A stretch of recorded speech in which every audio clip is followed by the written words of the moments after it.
Hi guys, তোমরা সব কেমন আছো? আশা করি তোমরা সব ভালোই আছো।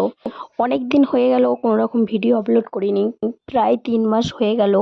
তো তোমরা সবাই জানো আমার ভাইয়ের সুসাইড কেসটা, তো সেইটা নিয়ে কোনো রকম কথা বাড়াচ্ছি না। আর এইদিকে বাড়িতে বসে বসে আমি অনেক বোর হচ্ছিলাম, আর আমার মনটাও একটু বিরিয়ানি বিরিয়ানি করছিল, তাও আবার মায়াপুরের হাজি বিরিয়ানি। আর যেই ভাবা সেই কাজ, আমিও চটপটে রেডি হয়ে গেলাম, কারণ আমার জন্য টোটো চলে এসেছে।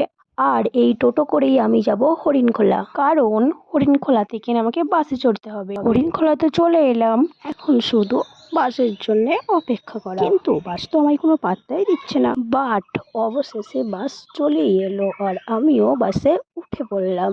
মা, বাসে উঠে দেখি তো বাস তো একেবারে ফাঁকা, কিন্তু আমরা সেই পেছনের সিটেই বসলাম, কারণ আমাদের তো পেছনের সিটই ভালো লাগে। বাস তো খুব স্পিডে ছুটছে, মনে হচ্ছে এক্ষুনি মায়াপুর পৌঁছে যাবো। বাসে দেখলাম একটা ছেলে ব্লগ